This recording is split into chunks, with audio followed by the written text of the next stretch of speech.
Hey folks, David Draper with Peterson's Hunting Magazine. I'm here with my good friend Calvin Motley. Calvin, you're a very humble man, but it's safe to say he is the genius behind Timney Triggers. So if you don't know about Timney Triggers, you should. It's literally, I have them in most of my rifles. I just love the way the Timney feel. It's all about the Timney feel. But another thing that makes Timney a really big deal is the installs are easy.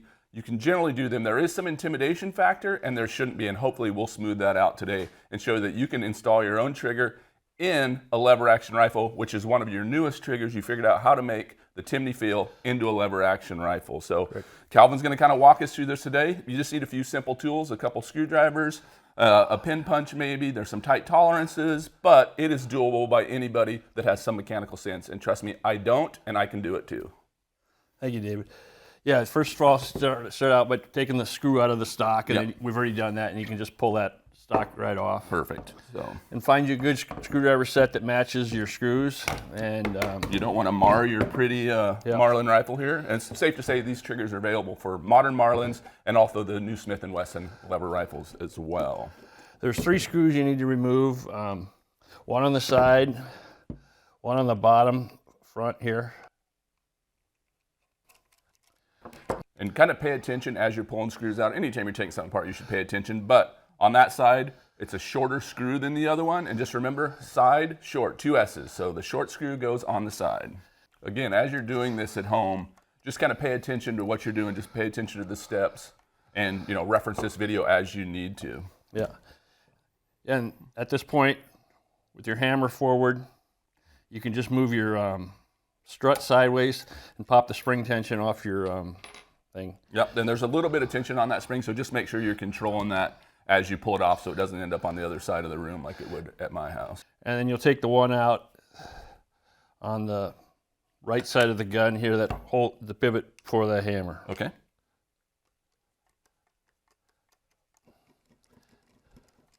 You'll loosen that up, and then you'll maybe need a little punch to push that out. Okay. And remove that screw. Okay. Then at this point, you can remove the bottom and the hammer. There's your hammer, yep. And if the locking block comes out with it, it's easily set aside. It only goes in one way, okay. So just slide it back in. Okay.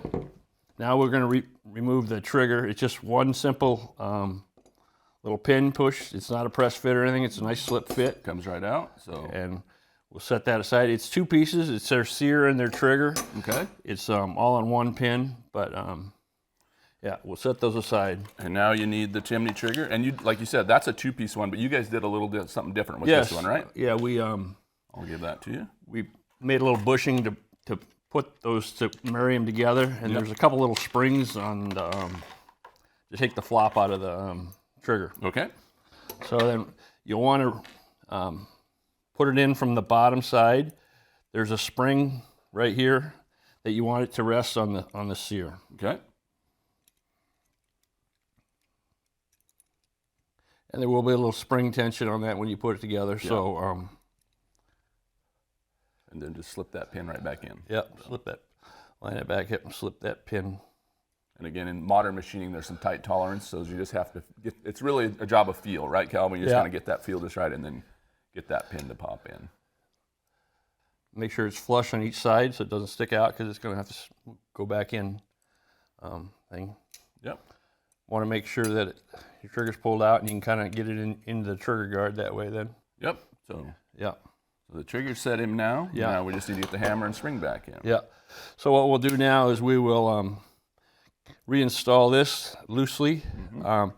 We'll lift that locking block a little bit so we can slide that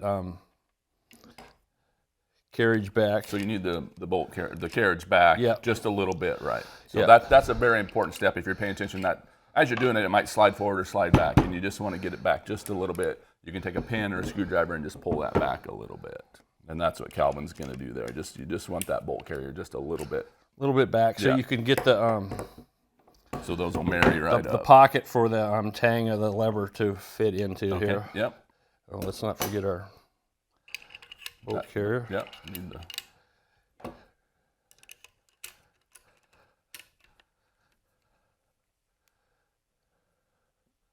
should all come together if you get it in that slot just right. Slide it up in there. Yep.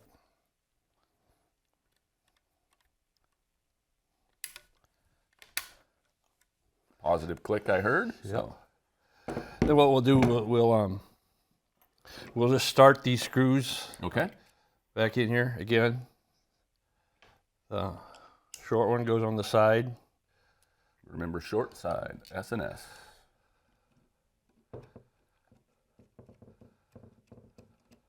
And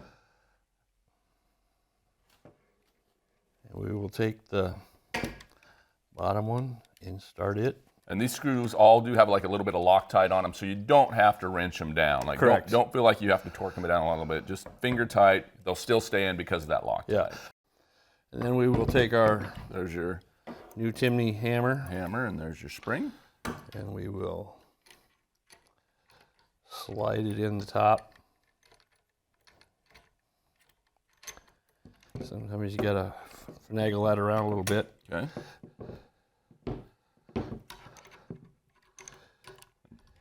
You want that trigger back as you're doing that, so everything engages. Because there's a little spring tension on that that'll keep it from going in place. Oh, okay. And then just line it up a little bit with your punch. Yep.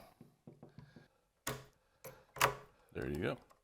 And we'll just snug that one up too. And then what we'll do is we'll pull our hammer forward so we don't have so much spring tension to fight. Okay. Yep. And we will put the new spring on the strut. Line those up. Perfect. Then take the plate in the back. The easiest way I've found to put that back on there is just take a screwdriver or a nut driver like that and put it over the... That'll slide right over that strut and give you the positive feel as you're pushing that back in, right? It's just got to engage that little slot there. Yeah. Sometimes you can stick it vertically so you can pull down on it. Because again, there is some tension there, so it takes a little bit of strength, but nothing too bad. You'll feel that when it pops right into that. You want to make sure it's centered in that groove. That's a big key there. That's probably one of the steps you want to pay attention to as you do that. Make sure that spring tension holder is in that groove, centered, because that way the hammer will ride back. So there you go. we should have a working trigger. Yeah, and with the perfect Timney feel. Should come in right around 3 pounds. Okay. Yep. A little bit less, maybe a little bit. Yeah. That's the trigger feel you want. Yeah. And then we'll go back in and we will snug our screws back up. Yep. They don't have to be overly tight. There is a little thread locking patch on there. And then just slide your stock back on. Yep. And reinstall the screw. And we're good to go. Perfect. And now we have a lever-action rifle with a Timney trigger in it. Improve your shots. That's the interface between the hunter and the gun is the trigger. And the better the trigger pull you can have, the more accurate you're going to be. And this will make these lever-action rifles ready to hunt. So, Calvin, I appreciate your time. See, that install was not too difficult. There's some little steps you have to pay attention to, but I think it can be done by anybody at home. So, Calvin, thanks for joining me today. You're welcome. Thank you, David.